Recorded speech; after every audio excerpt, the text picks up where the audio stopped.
El hierro tiene sabor a sangre allí donde presiona contra sus labios. Claudia Severina tiene 26 años y siente cómo el collar metálico se clava dolorosamente en la delicada piel de su cuello. En el aire flota el olor de la piedra vieja y de la orina reciente, que marca estas cámaras subterráneas.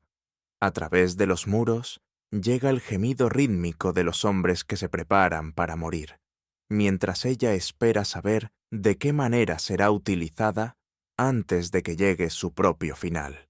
Hace apenas 6 días era la hija del senador Marcus Claudius Seius, una mujer criada en una villa con vistas al Golfo de Nápoles, educada por maestros griegos, prometida a un hombre cuyo linaje controlaba la mitad del comercio de aceite de oliva en las provincias occidentales.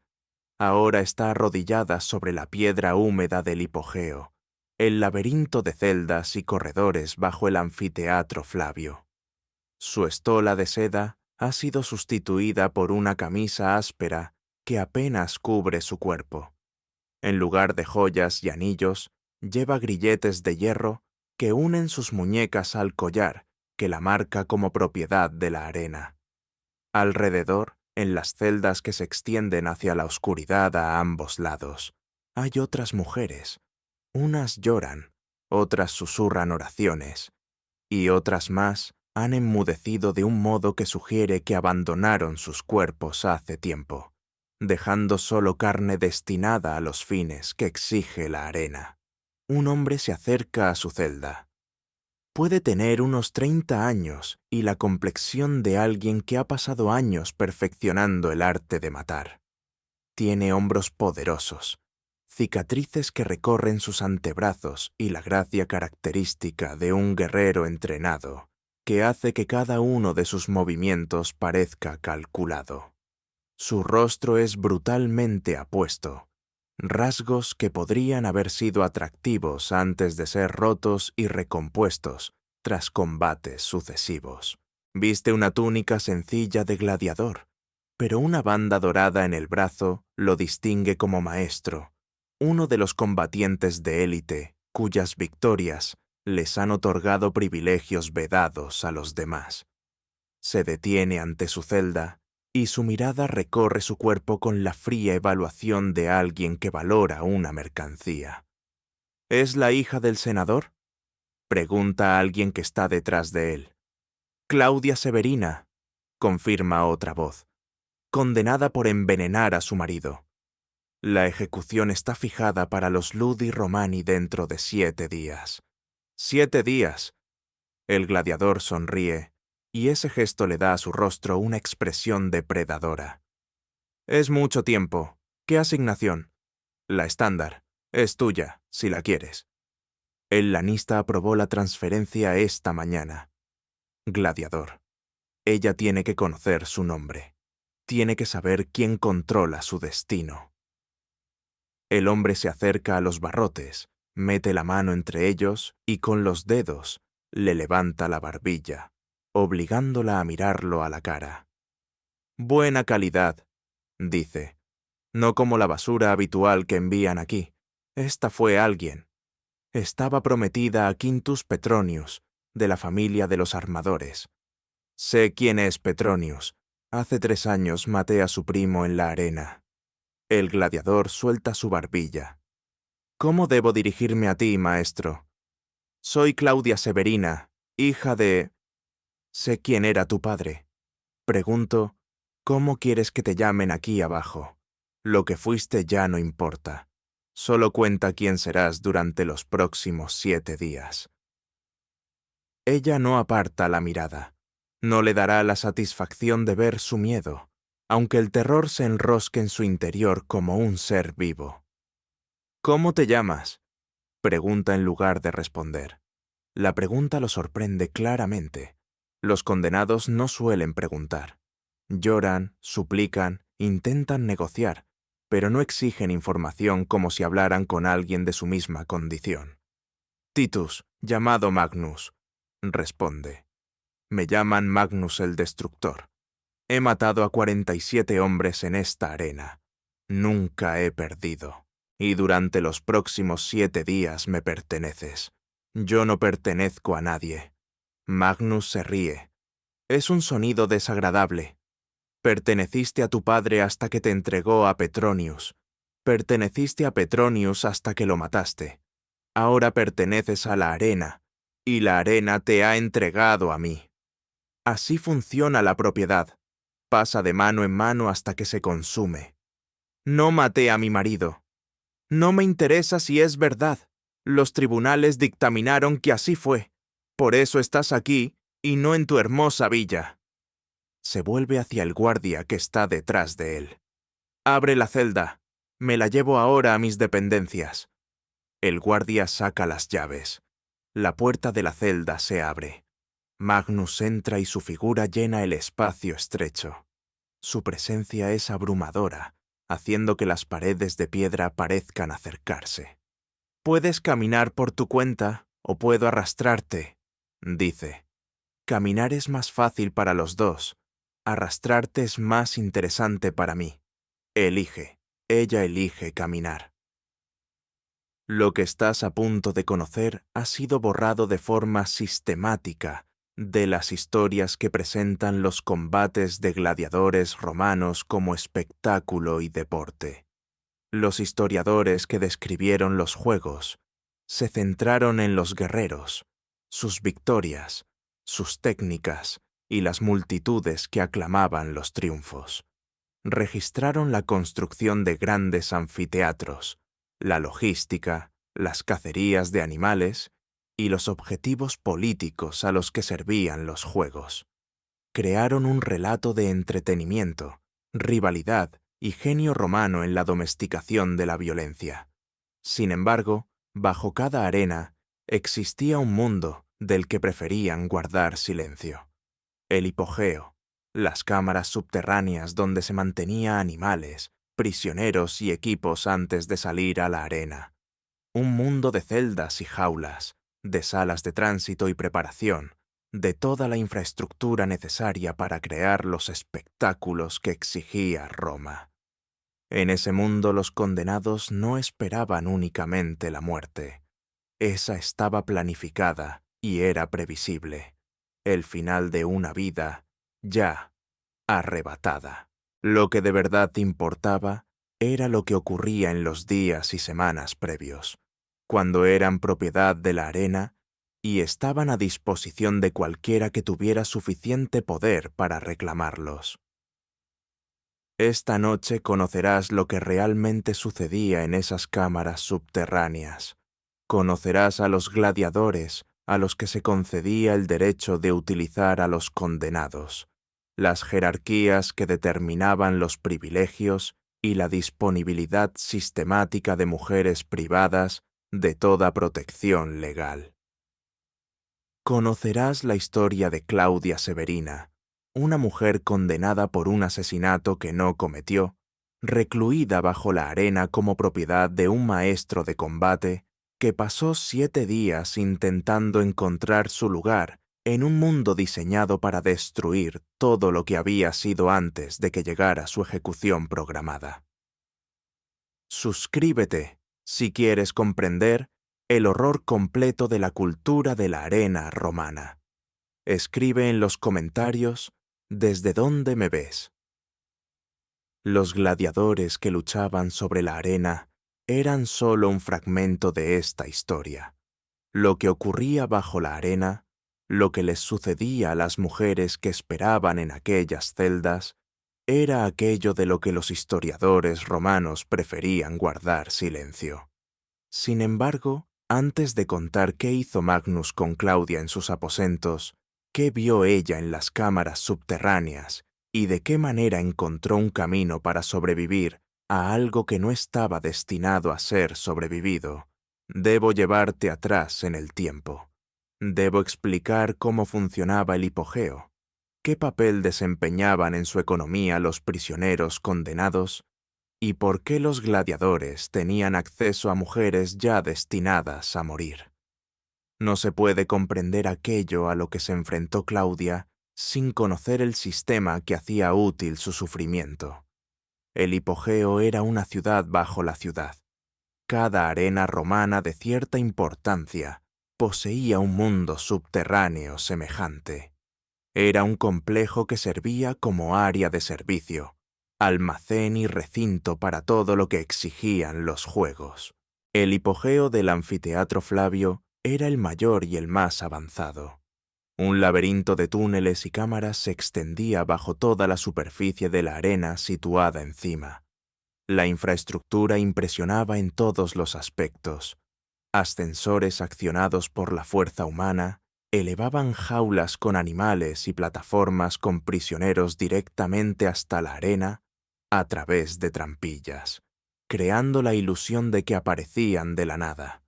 Los túneles conectaban distintas secciones, permitiendo mover a personas y animales sin mostrarlos al público hasta el momento de su aparición. Los almacenes guardaban vestuarios, armas y elementos de escenografía, todos los accesorios necesarios para las ejecuciones teatrales que tanto gustaban a las multitudes romanas. Sin embargo, el hipogeo era mucho más que un simple soporte técnico. Funcionaba como una sociedad con su propia jerarquía, su propia economía y unas normas que no siempre coincidían con las del mundo de la superficie. En la cúspide de esa estructura estaban los gladiadores. No todos, sino los guerreros de élite cuyas victorias les habían otorgado un estatus que, en teoría, su origen esclavo o criminal debería haberles negado. Un maestro como Magnus poseía en el hipogeo más poder real que la mayoría de los ciudadanos libres en cualquier otro lugar. Comía mejor que la plebe urbana, vivía en aposentos privados, gozaba del respeto de guardias y funcionarios que formalmente estaban por encima de él en la jerarquía, y, además, tenía acceso a los prisioneros condenados. Ese acceso no estaba recogido en la ley. No existía una norma que dijera explícitamente que los gladiadores podían utilizar a las mujeres que esperaban la ejecución, pero la práctica era común, aceptada tácitamente por todos los implicados y tan profundamente arraigada en la cultura de la arena que simplemente así funcionaba. La lógica era sencilla. Los condenados ya eran considerados muertos. Las ejecuciones tenían fechas fijadas. Su destino estaba sellado. Lo que les ocurriera antes se consideraba irrelevante desde el punto de vista legal o moral. Eran propiedad de la arena, a disposición de sus autoridades, y las autoridades de la arena consideraban apropiado recompensar a los gladiadores exitosos con acceso a esa propiedad. Tales recompensas cumplían varias funciones. Motivaban a los combatientes a luchar con más dureza, a lograr victorias más espectaculares y a proporcionar el entretenimiento que justificaba los enormes costos de los juegos. Construían lealtad entre los gladiadores, que de otro modo podrían rebelarse contra su esclavitud. Incluso aquellos que seguían siendo formalmente esclavos o prisioneros recibían poder sobre alguien más, lo que resolvía un problema al que tendrían que enfrentarse los administradores de la arena. ¿Qué hacer con los condenados durante los días o semanas entre su llegada y su muerte? Las mujeres tenían un valor particular dentro de esa economía. A los hombres se los podía entregar a los gladiadores para el entrenamiento, como blancos de práctica o adversarios incapaces de una defensa real. Las mujeres, en cambio, cumplían otros roles. Proporcionaban acceso sexual, pero también servicios domésticos, entretenimiento y compañía, lo que deseara el gladiador que las reclamara. Desde el principio, este acuerdo se consideraba temporal. Las mujeres iban a morir de todos modos, conforme al calendario y a la forma de ejecución establecidos. Hasta ese momento, sin embargo, pertenecían a quien se hubiera hecho con ellas, y a nadie le importaba lo que ocurriera durante ese tiempo. Ese era el sistema que ahora ejercía control sobre Claudia Severina. ese era el mundo en el que debía aprender a desenvolverse. En ese contexto, tenía 7 días para encontrar una manera de sobrevivir. Los aposentos de Magnus resultaron ser más grandes de lo que había esperado. Eran un apartamento compuesto por varias estancias, no una sola celda, con un mobiliario que sugería comodidad y no solo utilidad. Había una cama con ropa de cama auténtica, una mesa con sillas, estanterías con objetos que parecían libros y pertenencias personales. El lugar parecía casi una vivienda normal, no una cámara en una prisión subterránea. ¿Sorprendida?, preguntó Magnus al notar cómo miraba a su alrededor. Los maestros tienen privilegios. Gané 47 combates. Eso compra mejores condiciones. Parece un hogar, porque lo es, el único que he tenido desde que me vendieron al Ludus cuando tenía 14 años. Señaló una silla. Siéntate, deberíamos hablar antes de que ocurra cualquier otra cosa. Ella se sentó, insegura de cómo interpretar la invitación. Esperaba violencia inmediata, una demostración rápida del poder que él tenía sobre ella. Una conversación era algo completamente inesperado. Magnus sirvió vino de una jarra que había sobre la mesa. Vino de verdad, no el vinagre aguado que recibían los esclavos, y le tendió una copa. «Dijiste que no mataste a tu marido», comenzó. «Cuéntame eso. ¿Por qué te interesa?» «No me importa demasiado. Solo tengo curiosidad. No eres como las mujeres comunes que envían aquí. Tienes presencia. Hablas de un modo que sugiere que esperas ser escuchada. Eso significa que o eres ingenua, algo en lo que no creo, o crees tener algo que valga la pena decir». Claudia lo observó con atención, intentando comprender qué esperaba de ella. Tal vez buscaba información, ventaja, algo que pudiera usar para fines que aún no era capaz de discernir. Pero la conversación era mejor que la alternativa. La conversación le daba tiempo. «Quintus Petronius era mi marido», dijo. «Nuestro matrimonio fue arreglado por nuestras familias por motivos comerciales. Las influencias políticas de mi padre, a cambio de la riqueza de su familia obtenida en el comercio marítimo. No nos amábamos, ni él a mí, ni yo a él, pero aprendimos a funcionar juntos. Fuimos un matrimonio durante 18 meses, y luego murió. Murió durante un banquete. El veneno estaba en el vino. Me acusaron porque nos vieron discutir ese mismo día, porque pregunté al cocinero por ciertas hierbas para malestares estomacales, porque yo era la explicación más sencilla de una muerte que alguien quería cerrar rápido. ¿Quién quería cerrarla? Su hermano, Gaius, el que heredó todo cuando Quintus murió sin hijos, el que llevaba años disputándose con él la división de la fortuna familiar, el que estuvo presente en el banquete donde se sirvió el veneno. ¿Dices que su hermano lo mató y te inculpó a ti? Digo que no maté a mi marido, y que quien más se benefició de su muerte fue quien más fuerte me acusó. La miró a los ojos de Magnus. Pero me juzgó un tribunal que quería cerrar el caso cuanto antes. Me condenaron basándose en pruebas que no habrían convencido a un juez prudente, y se dictó la sentencia antes de que pudiera preparar mi defensa. A mi padre se le negó el derecho a hablar en mi nombre. Mis testigos nunca fueron llamados. El veredicto se había decidido antes de iniciar el juicio porque el hermano sobornó a los jueces, porque Gaius Petronius tenía amigos influyentes interesados en una solución rápida y silenciosa.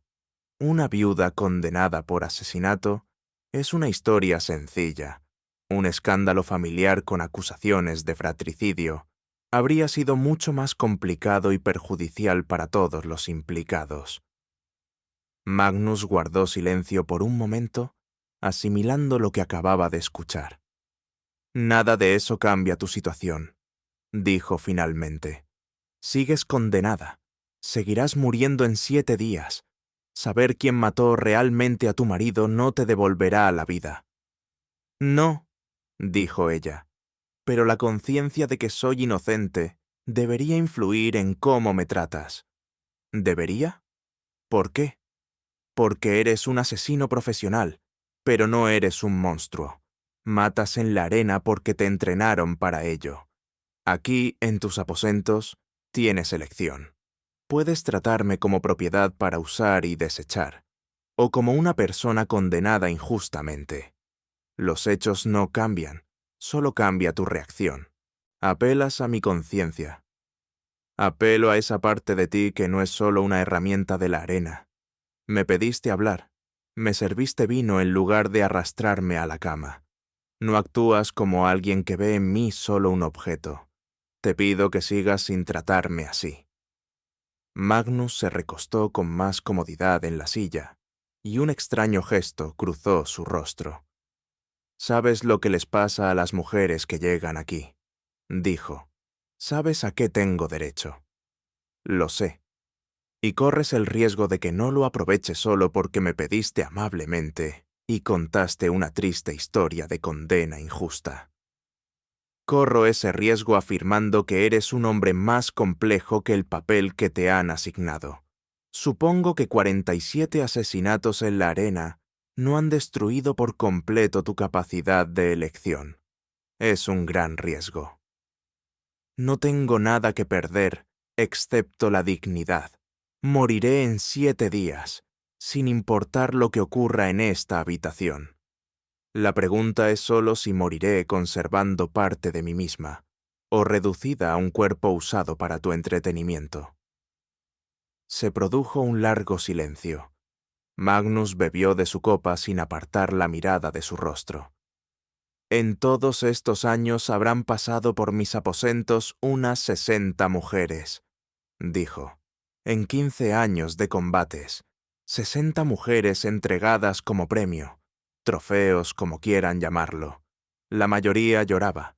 Algunas luchaban hasta comprender que resistirse solo empeoraba las cosas. Unas pocas intentaban negociar, ofreciendo entusiasmo a cambio de un trato más amable. Ninguna apelaba a mi conciencia. ¿Y funcionaba? ¿Llorar? ¿Luchar? ¿Negociar? No. Y de todas formas, morirían. Lo que ocurría antes de la muerte no importaba para su destino, aunque sí importaba para su experiencia, no por quiénes eran cuando morían. Se levantó. No por eso. Se acercó a la puerta de los aposentos y llamó a un guardia. «Trae un lecho para la otra cama», ordenó cuando el guardia apareció. «La hija del senador dormirá aparte». El guardia parecía confundido, pero no cuestionó la orden del maestro. Cuando salió, Magnus se volvió hacia Claudia. «Tienes tus 7 días», dijo. «No te tocaré, a menos que lo pidas tú. Pero entiende, esto no es un rescate, no es salvación, es solo una pausa. Cuando lleguen los Ludi Romani, serás ejecutada según lo planeado. No puedo cambiarlo y, aunque pudiera, no lo haría. Estás condenada. Los condenados mueren». «Lo entiendo». «¿De verdad?» Porque algunas mujeres confundían la piedad temporal con protección permanente. Creían que si eran lo suficientemente buenas, obedientes, útiles, podrían obtener clemencia. Se equivocaban. La arena finalmente se lleva a todos. También se llevará a ti. «Lo entiendo», repitió. «Tengo 7 días. ¿Y piensas aprovecharlos?» «Sí». «¿Para qué?» No respondió. Ella misma aún no lo sabía. El hipogeo de noche era un lugar diferente al de día. En las horas diurnas, cuando por los barrotes y aberturas caían finos rayos de luz desde la arena de arriba, el complejo subterráneo latía de actividad. Los gladiadores entrenaban en los patios. Sus espadas de madera golpeaban los postes y chocaban unas contra otras.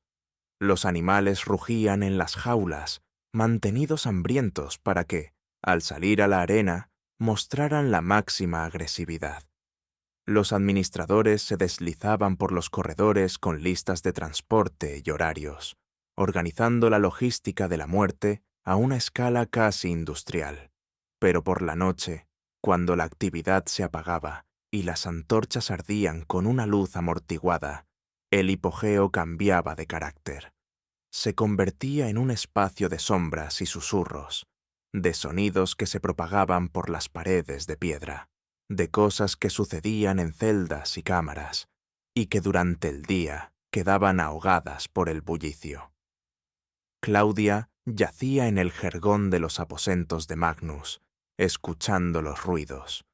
Oía el llanto en la distancia, probablemente de una mujer recién llegada, que apenas comenzaba a comprender qué significaba en la práctica su castigo. Oía los tonos graves de voces masculinas, guardias o gladiadores, hablando tan bajo que resultaba difícil distinguir las palabras. A veces le llegaban otros sonidos, rítmicos, insistentes, que señalaban sin lugar a dudas lo que estaba ocurriendo en las cámaras cercanas. La gracia temporal que Magnus le había concedido no era algo habitual. Lo comprendía cada vez con mayor claridad. Lo normal era lo que oía a través de las paredes. Lo normal era el uso y el abandono de las mujeres, sus cuerpos disponibles para cualquiera con el poder adecuado, sus vivencias invisibles en las historias que solo recordaban muertes espectaculares. Ella era una excepción, aunque no entendía del todo por qué. Magnus había decidido no tomar aquello que la arena le había concedido. Pero las excepciones eran frágiles. Dependían de una buena voluntad constante, de no ofender, de mantener cualquier cálculo que permitiera una postergación momentánea. Tenía que comprender ese cálculo. Tenía que entender a Magnus. ¿Qué deseaba? ¿Qué valoraba? ¿Qué podía sostener su inusual contención durante los 6 días restantes hasta su ejecución? Y debía reflexionar si existía alguna posibilidad, siquiera una sombra de posibilidad, de evitar la muerte que la aguardaba al final de esos 6 días. La mañana llegó con el sonido del hierro golpeando la piedra. Los guardias hacían la ronda. El tintinear de las llaves llenaba el espacio. La maquinaria cotidiana del hipogeo volvía a ponerse en marcha. Magnus se levantó del lecho, se puso la túnica de entrenamiento y se preparó para los ejercicios que los maestros realizaban para mantener su eficacia letal. «Te quedarás aquí todo el día», le dijo a Claudia. «Mis aposentos son privados. Nadie entra sin mi permiso. La comida será traída. Si necesitas aliviarte, el orinal está en la esquina. No salgas de estas estancias». «¿Y qué pasará si lo hago?» «Te convertirás en propiedad común. Mi reclamación sobre ti es personal, no oficial. Si te sorprenden en el hipogeo sin mi escolta, cualquiera podrá usar de ti. Guardias, otros gladiadores, administradores, quien sea». «Entiendo. ¿De verdad? Los otros gladiadores no actúan como yo. Yo he aprendido la paciencia a lo largo de los años. Puedo permitirme elegir y decidir. Los guerreros más jóvenes, que aún no han conseguido sus propios aposentos, están hambrientos. Comparten celdas y todo lo que tienen. Cuando una mujer se vuelve accesible, no esperan con paciencia». La implicación era clara. Los aposentos de Magnus eran un refugio. Todo lo que quedaba fuera era una amenaza. «Me quedaré aquí», dijo ella. Él asintió y salió. Oyó cómo se cerraba la puerta, sus pasos alejándose por el corredor, el murmullo del hipogeo moviéndose alrededor del pequeño espacio que se había convertido en su prisión dentro de la prisión. Estaba sola. Por primera vez desde su arresto tenía tiempo para pensar, para planear, no solo para reaccionar. Comenzó a examinar el entorno. Los aposentos de Magnus eran cómodos, pero sobrios. El apartamento de un hombre exitoso, no de un rico. Muebles sólidos, aunque sencillos. Las estanterías albergaban algunos libros, sorprendente en un gladiador cuya profesión rara vez exigía saber leer y escribir, y objetos personales que sugerían años de vida acumulada.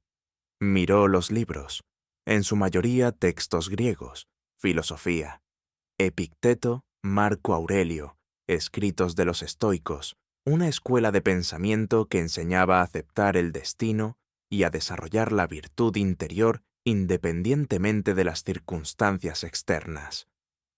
Magnus era un gladiador que leía filosofía, un asesino que poseía libros sobre cómo vivir bien. La contradicción era extraña, pero podía resultar útil. Un hombre que valoraba las enseñanzas estoicas podía responder a argumentos que serían irrelevantes para alguien gobernado únicamente por el apetito. Continuó observando. En un cajón del pequeño escritorio encontró útiles de escritura, papiro, tinta, un estilete. No eran objetos habituales en el hipogeo, donde los prisioneros no se comunicaban con el mundo exterior, pero un maestro podía tener razones propias para escribir, razones que los gladiadores comunes no compartían. Encontró también otra cosa, una llave, pequeña, de hierro, de una cerradura que no supo identificar. Estaba escondida bajo otros objetos, encajada en una esquina del cajón, como si Magnus no quisiera que se descubriera con facilidad. ¿La llave de qué? Sus aposentos no se cerraban por dentro. Podía salir cuando quisiera, aunque las advertencias dejaban claras las consecuencias. La llave debía servir para otra cosa, algo que Magnus quería mantener en secreto, incluso frente a quienes tenían acceso teórico a sus estancias. Memorizó su lugar y continuó la búsqueda, cuidando de dejar todo tal como estaba. Magnus regresó al mediodía. Su cuerpo brillaba de sudor tras el entrenamiento, y sus movimientos sugerían que el esfuerzo había mejorado su ánimo. «Sigues aquí», observó. «Me pediste que me quedara. Te ordené que te quedaras. Pedir sugeriría que aceptarías negarte». Se acercó a un cuenco de agua y empezó a lavarse el sudor del rostro y de los hombros. «¿Cómo has pasado la mañana?» Pensando, analizando la situación, tratando de comprender mis opciones. «No tienes opciones. Estás condenada». «Todos tienen opciones, incluso los condenados», replicó ella. «La cuestión es si conducen a algún lugar que valga la pena». Magnus se secó con un paño y volvió el rostro hacia ella. «¿Qué opciones has descubierto?» «Podría intentar escapar. El hipogeo tiene salidas. Podría encontrarlas y escabullirme en un momento de confusión o descuido. Probablemente, si intentara escapar, sería capturada y asesinada de inmediato, pero incluso existía una mínima posibilidad de éxito. Las probabilidades eran extremadamente bajas. Las salidas estaban vigiladas, los túneles patrullados, y una mujer con la túnica de prisionera, corriendo por las calles de Roma, no tendría oportunidad de sobrevivir más de unas pocas horas. Entiendo que esa opción prácticamente no garantiza éxito. ¿Qué más? Podría intentar apelar la sentencia. 7 días no son mucho tiempo, pero podrían ser suficientes para que mi padre contactara a alguien influyente y presentara pruebas que fueron ignoradas durante mi juicio, para convencer a un funcionario de que la ejecución debía aplazarse hasta que se reexaminara el caso. ¿Tu padre ya lo intentó? Sí, y fracasó. La familia Petronia tiene demasiada influencia y no quiere que el caso se reabra. ¿Sabías de los esfuerzos de mi padre? Sí, muchas cosas me son conocidas. Los maestros escuchan noticias que no llegan a los gladiadores comunes. Tu caso fue discutido en la administración de la arena. Existía el riesgo de que los intentos de retrasar la ejecución interfirieran con el programa de los Ludi Romani. El organizador de los juegos tenía garantizada a la hija del senador. No quería que su compromiso se viera comprometido. La información era valiosa. Esto confirmaba mis sospechas. Su ejecución era un asunto político. Poderosos intereses buscaban su muerte, no porque fuera culpable, sino porque su fallecimiento servía a sus fines. ¿Qué otras opciones?, preguntó Magnus. Podría aceptar mi destino, pasar los días restantes en un posible confort, prepararme mentalmente para la muerte, morir con dignidad cuando llegara el momento. Así lo hacen la mayoría de los prisioneros. Los que no luchan ni negocian, simplemente aceptan la situación. No soy buena aceptando lo que el destino impone, respondió. Magnus se sentó frente a ella, junto a la mesa. Su postura no era de interrogatorio, sino de conversación sincera. ¿Hay alguna opción que aún no hayas mencionado? Podría intentar encontrar aliados, dijo ella. Personas que tengan motivos propios para ayudarme, quienes se beneficiarían de mi supervivencia o del compromiso de aquellos que desean mi muerte. ¿Quiénes serían esas personas? Todavía no lo sé. Soy una extraña aquí. No entiendo la política, el hipogeo ni las relaciones que podrían aprovecharse. Actúas con información limitada. Todos lo hacen. La cuestión es si alguien está dispuesto a compartirla. Magnus guardó silencio un momento, pensativo. No eres lo que esperaba, dijo finalmente. ¿Qué esperabas? Una mujer delicada y sumisa, alguien que llorara, suplicara y aceptara finalmente todo lo que le sucediera, alguien agradecida por cada momento de aplazamiento o por la gracia que se le concedía. Estoy agradecida, pero la gratitud no exige que renuncie a pensar, respondió. No significa que deba aceptar la muerte mientras exista la posibilidad de evitarla. La muerte es inevitable. Estás condenada. Las sentencias pueden anularse. Las ejecuciones pueden aplazarse.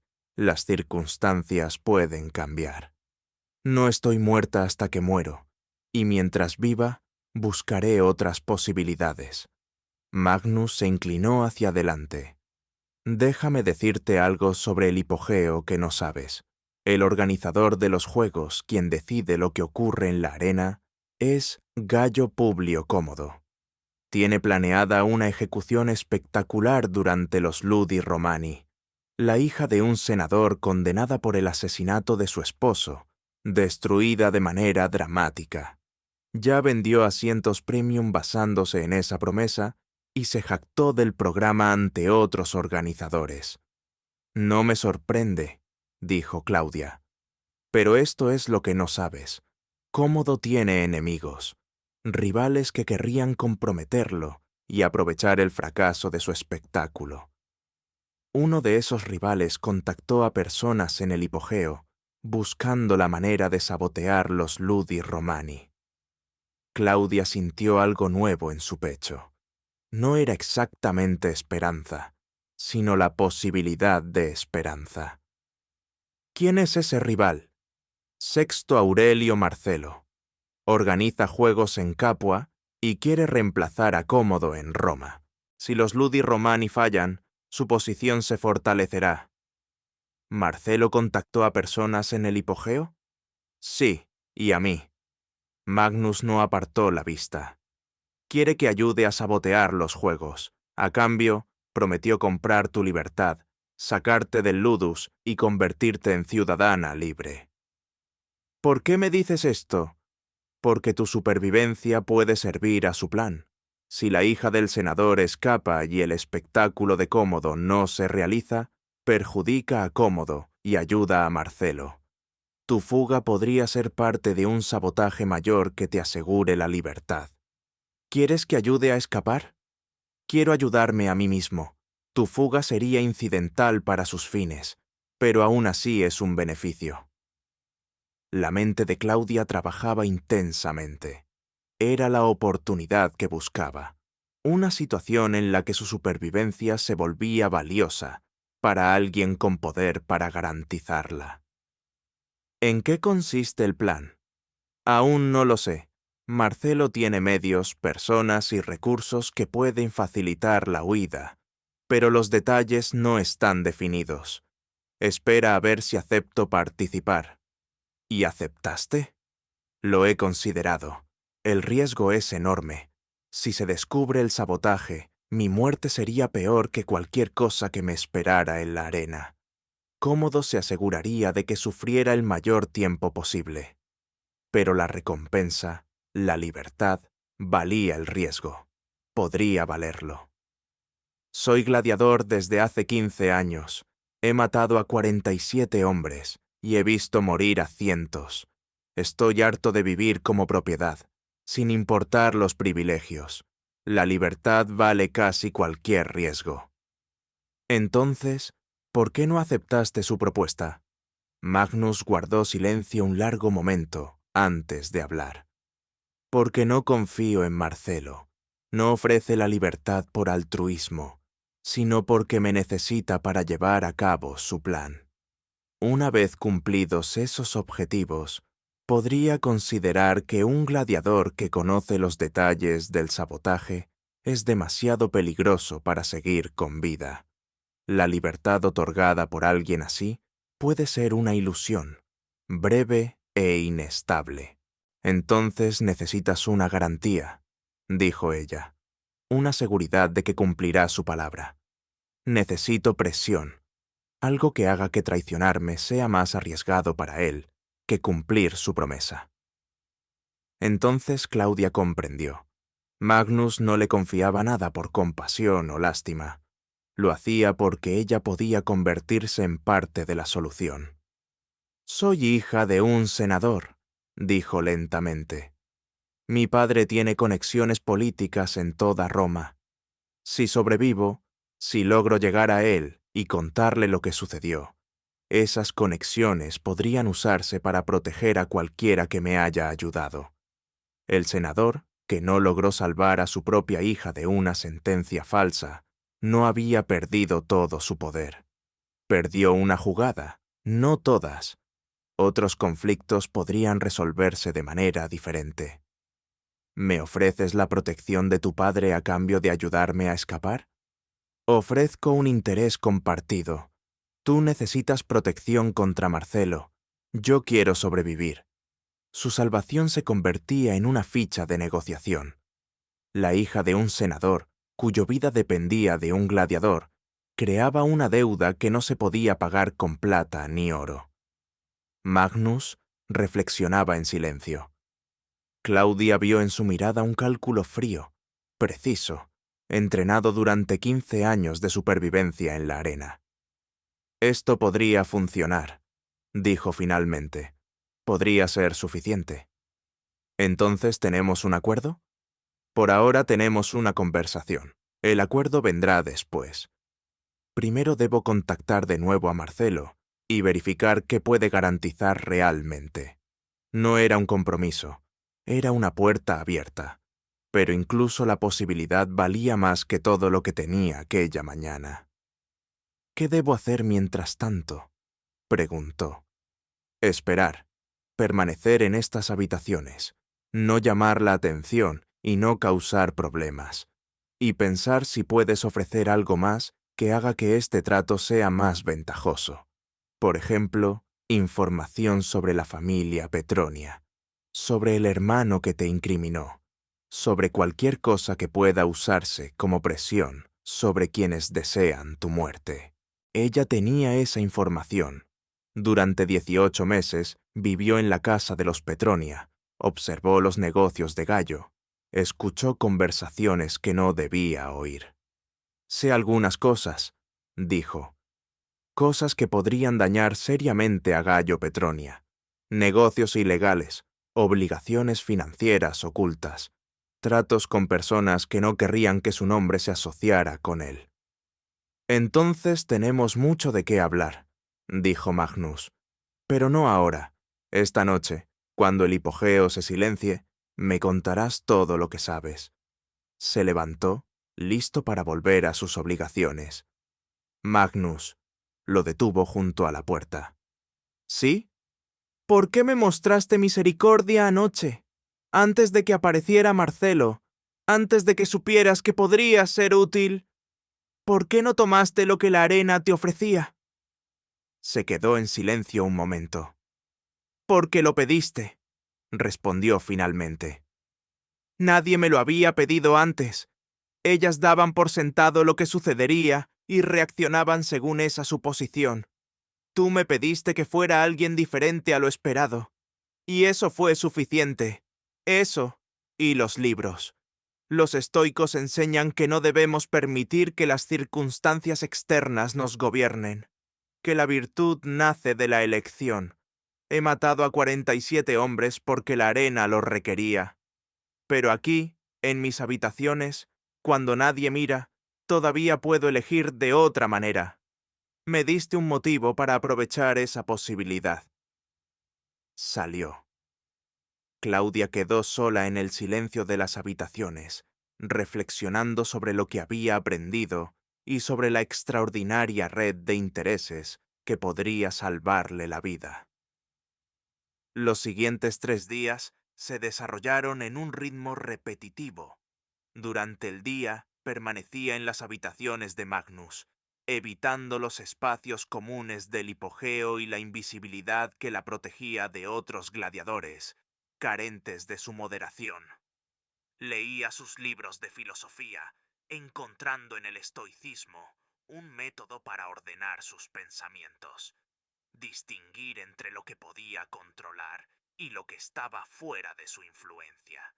Por las noches, tras el regreso de Magnus de su entrenamiento, conversaban. Contaba los secretos de los Petronia, las deudas de Gallo con prestamistas que cobraban intereses prohibidos, el contrabando con capitanes de barcos, los romances con mujeres casadas cuyos esposos seguramente querrían conocer la verdad. Magnus compartía información de sus propias fuentes. Marcelo estaba interesado en ampliar el plan. La supervivencia de la hija del senador aumentaba el peso del sabotaje. No solo era la humillación de Cómodo, sino también una futura palanca política. Comenzaron a surgir recursos. El plan tomaba forma. La fuga ocurrirá durante los Ludi Romani, explicó Magnus. La 4ª noche de los Juegos. El caos será perfecto. Multitudes, seguridad dispersa, toda la atención en la arena. Pero tú serás parte de ese espectáculo, añadió.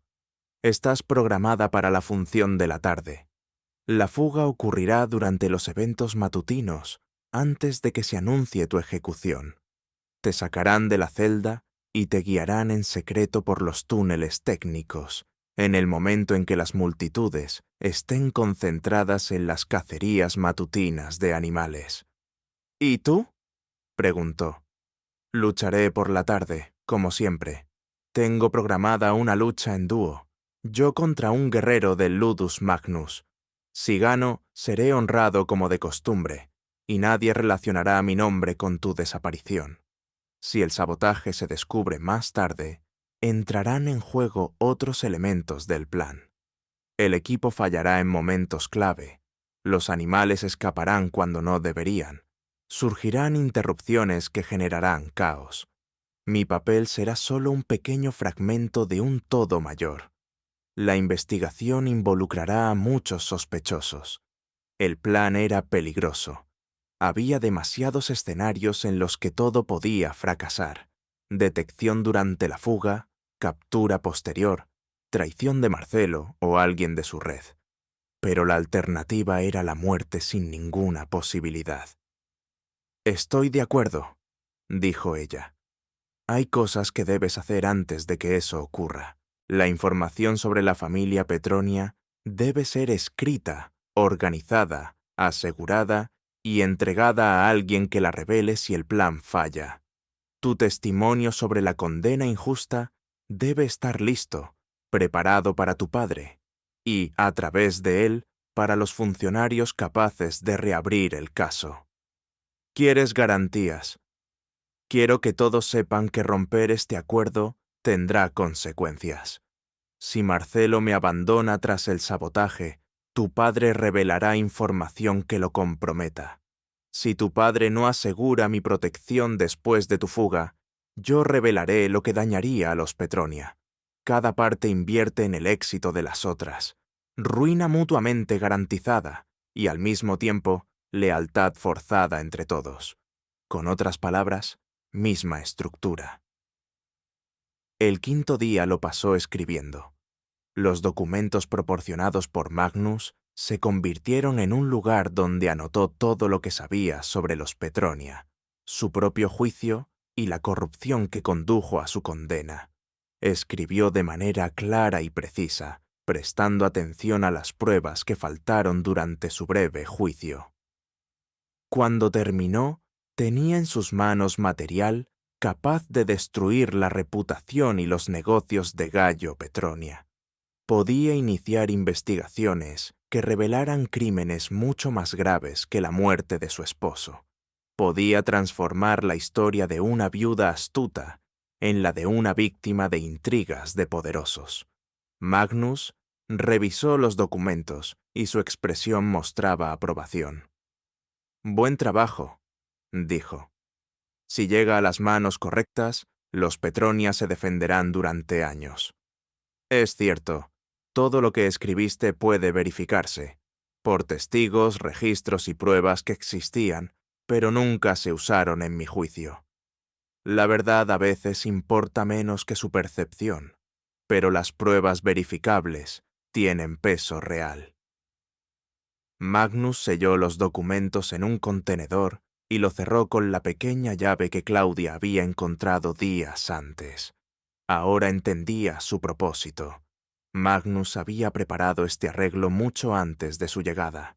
Creaba seguridades contra traiciones, que eran la rutina en su mundo. «Los documentos irán a alguien fuera de la arena», explicó.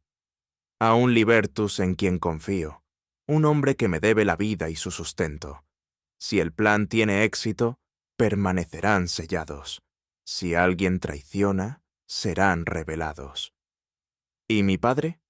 El mensaje fue transmitido a través de la red de Marcelo. «Tu padre sabe de la fuga planeada, del apoyo necesario después de ella y de las consecuencias de su ausencia». Aceptó. «¿Te comunicaste con él?» Marcelo lo hizo a través de intermediarios, conservando la posibilidad de negación para todas las partes. «Pero el acuerdo existe. Tu padre te proporcionará protección. Marcelo cumplirá su palabra, y tú sobrevivirás para asegurarte de que todos los demás también cumplan sus compromisos». Era más de lo que se atrevía a esperar. Una red de intereses entrelazados, obligando a cada parte a la lealtad, hacía que la traición fuera peligrosa para todos. «2 días más», dijo Magnus. «¿Podrás mantener la calma durante 2 días?» «He sobrevivido a cosas peores que esperar», dijo ella. «Creo que sí. La sexta noche todo cambió». Claudia estaba sola en las habitaciones de Magnus cuando se abrieron las puertas. Esperaba su regreso tras los deberes nocturnos. En cambio, vio a un hombre desconocido, mayor, corpulento, vestido con una túnica de funcionario de la arena.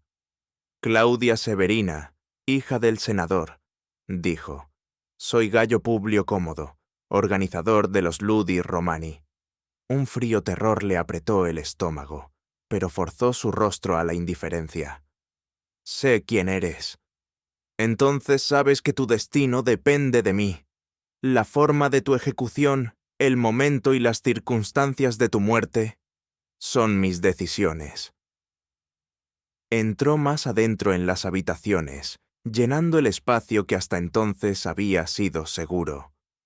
«También supongo que sabes que hay quienes no quieren que tu ejecución se lleve a cabo». «No entiendo de qué hablas». «¿De verdad?». Sonrió fríamente Cómodo. «6 días en las habitaciones del maestro sin violar tu integridad. Eso es raro. Los maestros suelen tomar lo que se les da. La moderación de Magnus sugiere que tiene planes contigo, más allá de lo obvio». Magnus fue cortés. «Magnus conspiraba», respondió. No es lo mismo. Se acercó, examinándola con la mirada de alguien que entiende perfectamente su valor. Hace algún tiempo que sé de los planes de sabotaje de Sexto Aurelio Marcelo. ¿Creías que no tengo a mis propios hombres vigilando a mis enemigos, observando sus vínculos y mapeando contactos dentro de mi arena? Un frío terror se apretó aún más en su interior. Si Cómodo sabía del sabotaje. No hay ningún sabotaje, dijo, intentando mantener la calma. Hay muchos actos de sabotaje planeados para los juegos de mañana, replicó.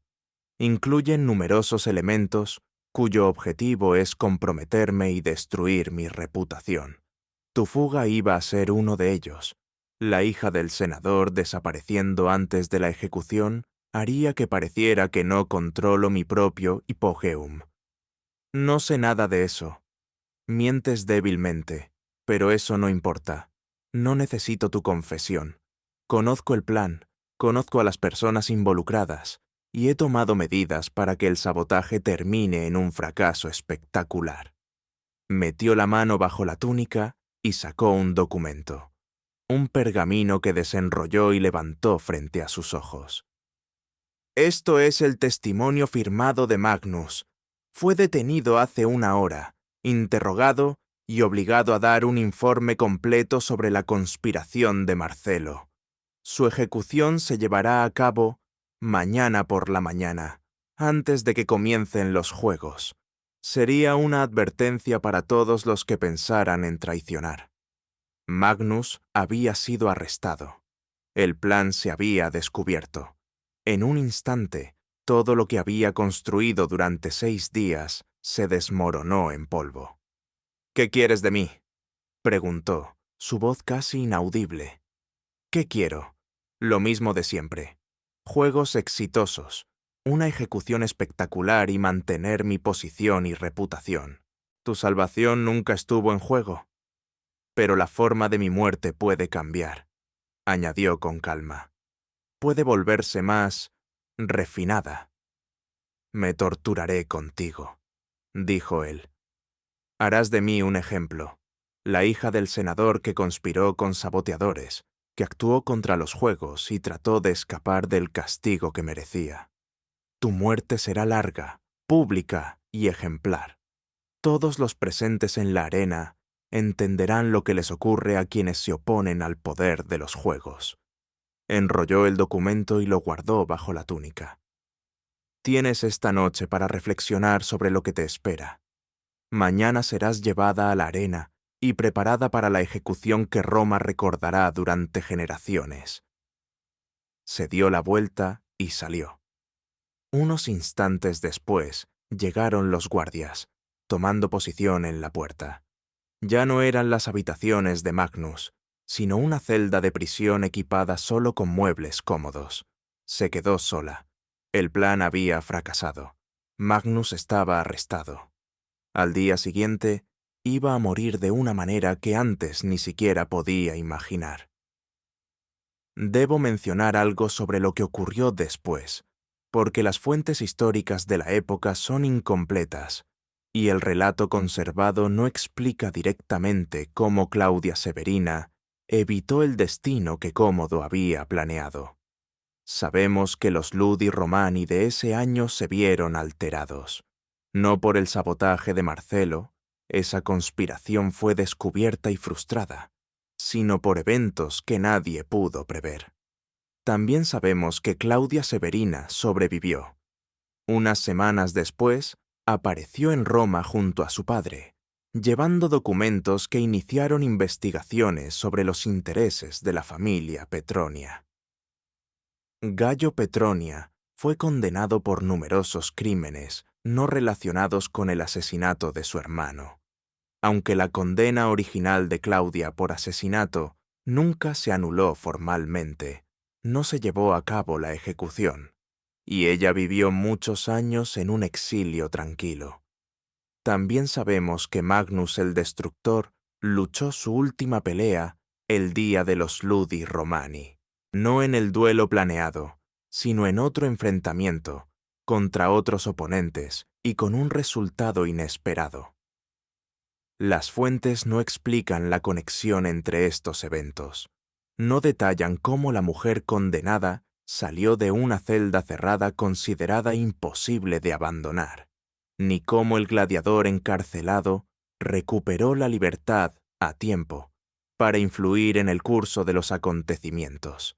Sin embargo, puedo ofrecer mi interpretación basada en los fragmentos conservados y en la lógica de la situación. Claudia no durmió esa noche. Pasó las horas no planificando una fuga que parecía imposible, sino reflexionando sobre los libros filosóficos de Magnus, sobre las enseñanzas estoicas que habían formado su inesperada clemencia, sobre la línea entre lo que se puede controlar y lo que queda fuera de alcance. No tenía poder sobre Cómodo. No podía influir en los guardias detrás de la puerta. No podía cambiar el destino que la esperaba en la arena, pero podía controlar su propia respuesta. Podía decidir cómo enfrentar lo que venía. Podía elegir si moriría como una víctima pasiva o como alguien diferente.